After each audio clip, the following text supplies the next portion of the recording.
third system in the swing is the arms and hands.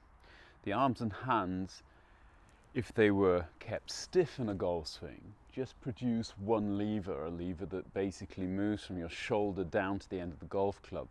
As soon as you start to bend the elbow and the wrist, you actually produce three levers, and through the three levers you can create an awful lot of club head speed.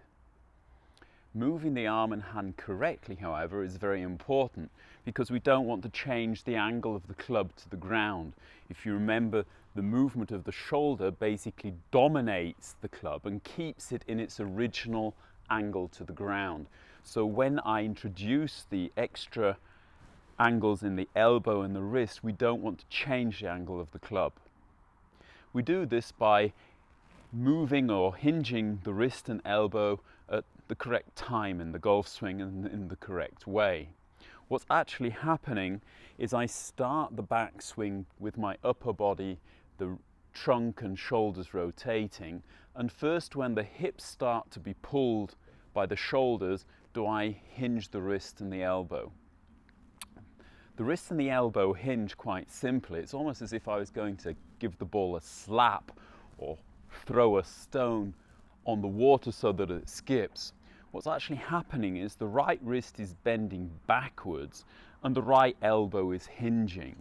At the same time as I do this, the right wrist is also rotating towards my face and the right shoulder is opening up, almost as if I was going into the position that a waiter would take. Obviously he wouldn't be a very good waiter because he'd be tilted forward and the tray would be falling on the floor along with all the drinks. But basically as I go back, I'm taking my arm back as if I was going to throw a stone or a pebble on the water. That means the right wrist goes backwards, the right elbow hinges, and at the end of the swing the right wrist will also rotate slightly. Obviously your right arm has a lot of power but not so much control, and I can really take the arm a long way back if I'm not careful, and that could make the way back to the golf ball also difficult because it will change the angle of the club. That's why we've got a left hand. If you place the left hand on the club, then the left hand will resist the movement that the right hand is doing. If you watch this movement without a golf club, and I place the left wrist on top of the right wrist, when I try to hinge and bend my elbow and wrist, the left arm will basically allow me to do that or not, dependent on the angle of the left elbow and also whether I lift the left arm. The bending of the right elbow will actually pull the left arm up across your chest and towards your chin. And obviously it's a good idea if your left arm makes contact with your chin to stop there, because any further lifting is likely to higher your address position or lift you out of your posture. So the left arm is actually resisting the movement that the right arm makes, which will build an extra tension in the club but will give you control over the distance of your backswing.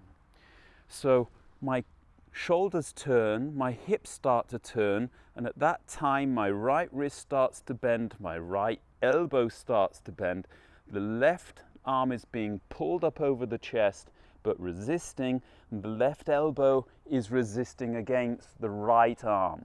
So at the top of the golf swing I've really got a feeling of tension between the arms, the left arm pulling almost down, the right arm pulling up and back. The left chest is tight against the chest, or the left upper arm, sorry, is tight against the chest, and this is holding me in the right position. When I now start the downswing with my legs and hips, that will pull the shoulders will pull the arms, and the inertia in the golf club will actually cause the right wrist to bend even more, the right elbow to bend even more, creating more tension and more power to actually release into the golf ball. First, when the hips and shoulders slow down in the downswing, will this tension be released and the right wrist and elbow will straighten, and that's what we call the release. When you watch this with a golf club, you can see the steps.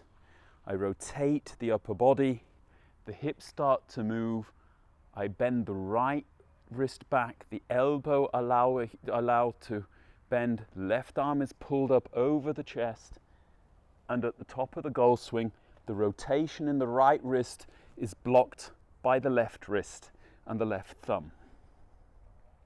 When I'm at this position, the hips start to rotate back, pulling the shoulders with them. The obliques crunch, pulling the shoulder down and keeping the club in plane. The inertia in the club holds the angle in the wrists and elbow, and as the shoulders and hips slow down, the arm straightens through the golf ball and I get my release. The action of the arm and hand is the third part of the golf swing. It also adds 6 new joints, hips, elbows and shoulders, to your golf swing, making it far more complicated and far more difficult to time and control. But without this, you're never going to get the distance that you need to hit the golf ball far enough.